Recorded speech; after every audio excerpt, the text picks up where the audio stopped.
There is a letter in the Kansas State Historical Society that most researchers walk past without opening. It was written in October of 1901 by a schoolteacher named Edna Morse, who had been teaching in Osage County for 19 years. The letter is addressed to the county superintendent of schools. It is 2 pages long, and in it Edna Morse describes with careful and deliberate language why she intends to continue teaching from her original curriculum even after being told explicitly to stop. I found it because I was looking for something else entirely.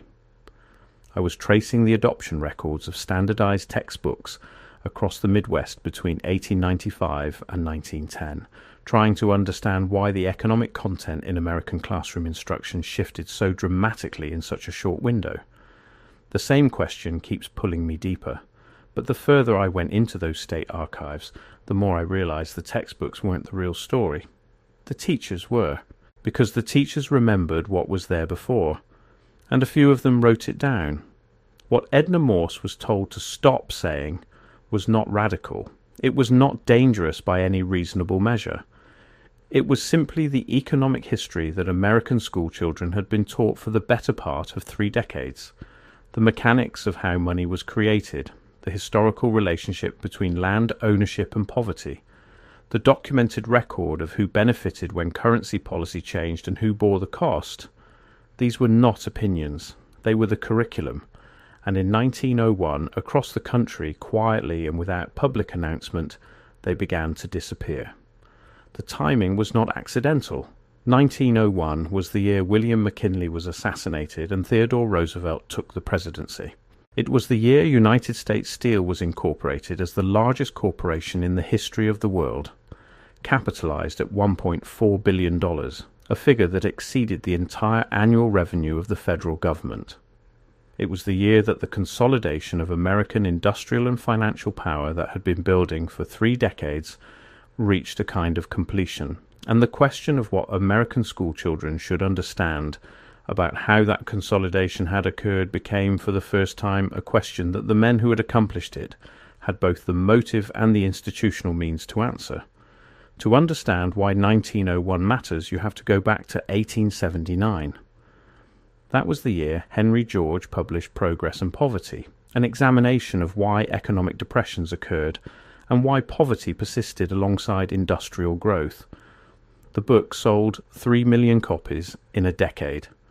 For context, that was approximately 1 copy for every 20 American adults alive at the time. It was the second best-selling book in the United States behind only the Bible for a period in the 1880s. It was taught in schools. It was debated in churches. It was the lens through which a generation of American teachers understood and explained economic life to their students. George's central argument was specific and falsifiable. He contended that the concentration of land ownership was the primary mechanism by which wealth extracted from productive labor accumulated in the hands of those who produced nothing.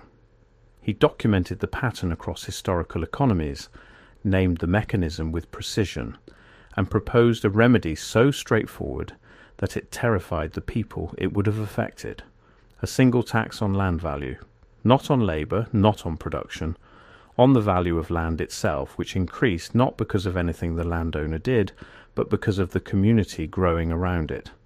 It was not a fringe position.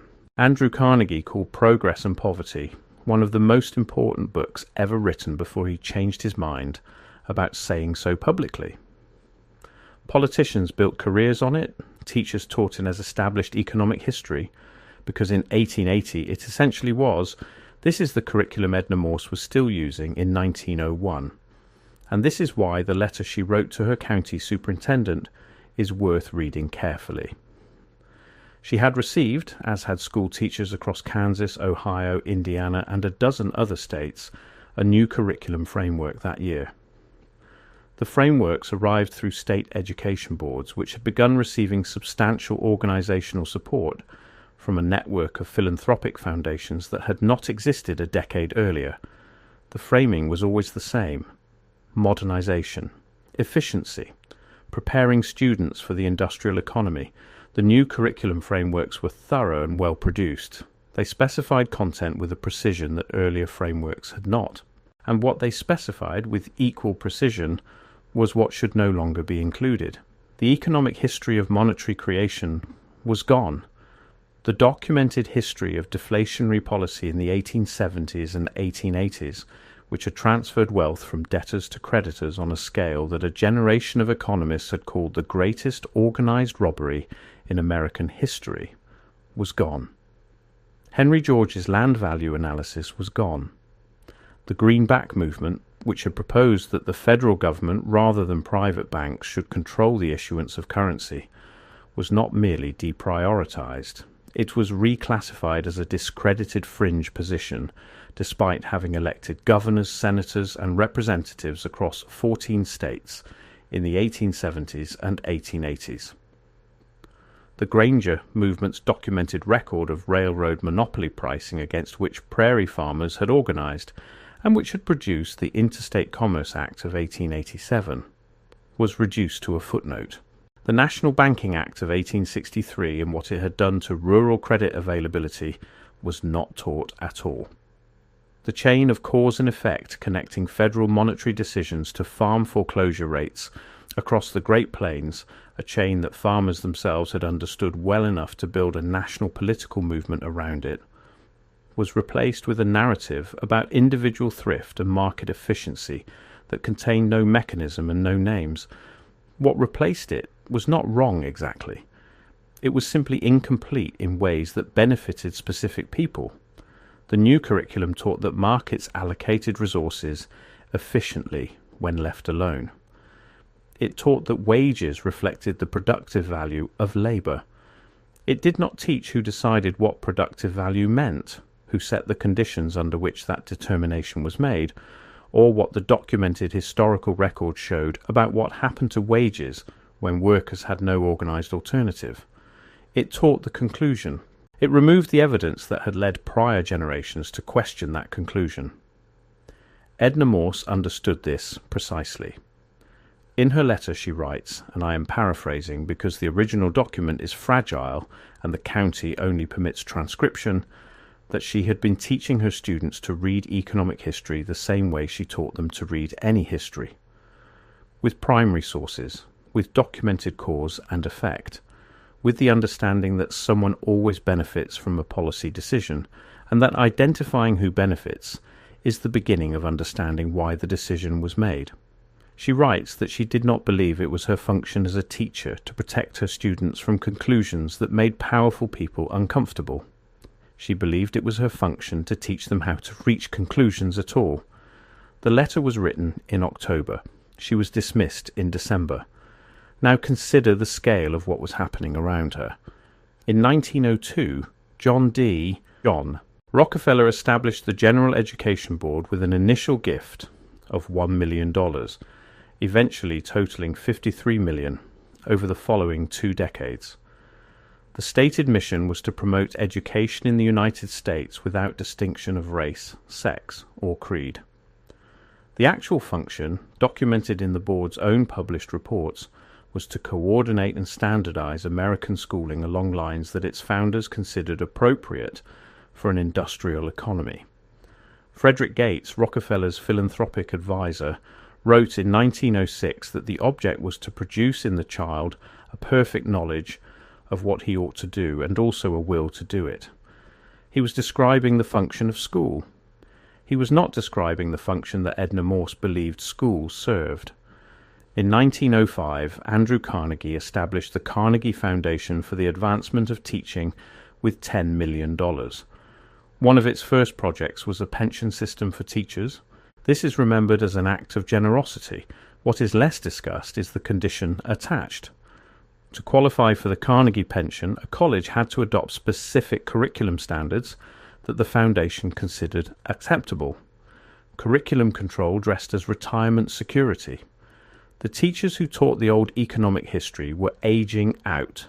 The teachers who would replace them would be trained in institutions that had accepted Carnegie's terms to secure Carnegie's money.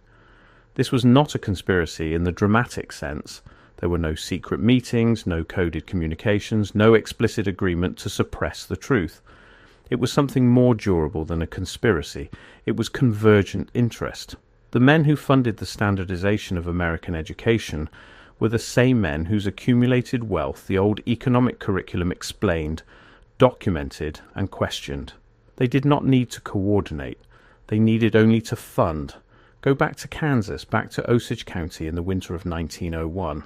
Edna Morse knew her students. She had watched them grow up in farming communities where deflationary currency policy had foreclosed their parents' land in the 1880s and 1890s, transferring it to Eastern creditors at fractions of its productive value.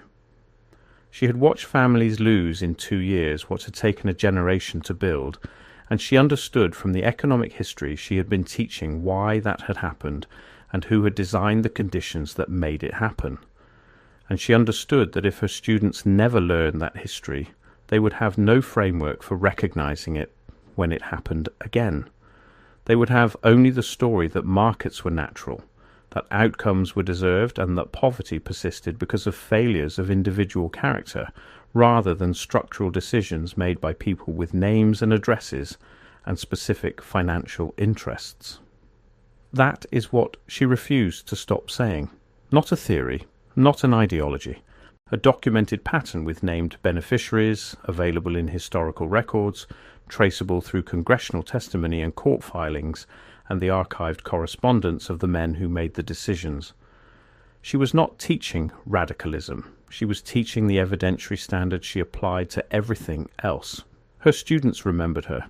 That is the part of that stays with me. 3 of them wrote letters later in their lives, 2 of which have been located in county historical collections in Kansas, and they describe their teacher in nearly identical terms. They describe a woman who treated economic questions the same way she treated geological questions or biological questions, as things that had answers, and that the answers could be found if you knew where to look and what to look for. One of them writes that she was the only teacher he ever had who made him feel that the world could be understood, not simplified, not explained away, understood. He writes that after she left, the new teacher was perfectly kind and perfectly useless in that specific way.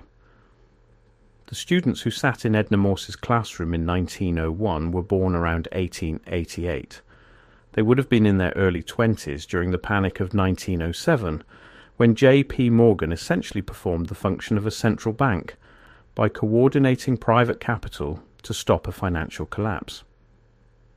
They would have been in their 30s when the Federal Reserve Act passed in 1913, the legislative resolution of the monetary debate that their teacher had been forbidden to include in her curriculum. They would have watched, with whatever framework they retained from those last years of the old curriculum, the same mechanisms their teacher had documented play out at national scale. Whether they recognized what they were seeing depended entirely on whether Edna Morse had gotten to them before December of 1901. The General Education Board published a document in 1913 titled The Country School of Tomorrow. In it, Frederick Gates writes with striking frankness that the aim of education is not to create independent thinkers, but to produce useful citizens who will perform the tasks society assigns them without friction. He did not use those exact words, but the document is publicly available and the meaning is not subtle. The goal was a population literate enough to follow instructions and not literate enough to question the instructions' origins. The old economic curriculum was incompatible with that goal because it taught origins. It taught that instructions had authors with interests, and that the interests could be named. There is a question I keep returning to. How many Edna Morses were there? How many school teachers in 1901 and 1902 and 1903 received those new curriculum frameworks and looked at what had been removed and understood immediately what the removal meant? How many of them wrote letters to their superintendents? And how many of those letters were preserved? And how many of those that were preserved will have been read by anyone in the last 50 years? The Kansas State Historical Society has 1.4 million documents in its collection. They have been digitizing since 2003. Edna Morse's letter became searchable in 2019. Before that, it was in a folder labeled Educator Correspondence, Osage County, 1890 to 1910, a folder that has been in the archives since 1948. 70 years in a folder. And if there is one Edna Morse in Kansas, there are 50 more in Ohio and Indiana and Nebraska and Iowa. Teachers who saw the curriculum change and understood what the change meant and wrote it down, because that is what teachers do, they write things down, and whose letters are sitting in state historical societies and county courthouse basements and university special collections waiting for someone to look in the right folder. The economic history that was removed in 1901 did not disappear entirely. It survived in the letters of teachers who refused to accept the new frameworks without protest. It survived in the memories of students who remembered being taught to ask who benefits before accepting any explanation of how the world worked. And it survived in the documented record of what happened to the American economy in the decades that followed, a record that makes considerably more sense when you know what the curriculum that preceded it contained. The archive is open, the documents are there.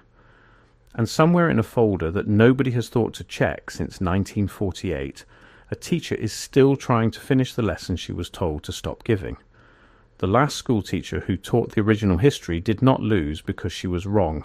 She lost because what she was right about was inconvenient to people who had recently acquired the institutional capacity to determine what American children would and would not be taught.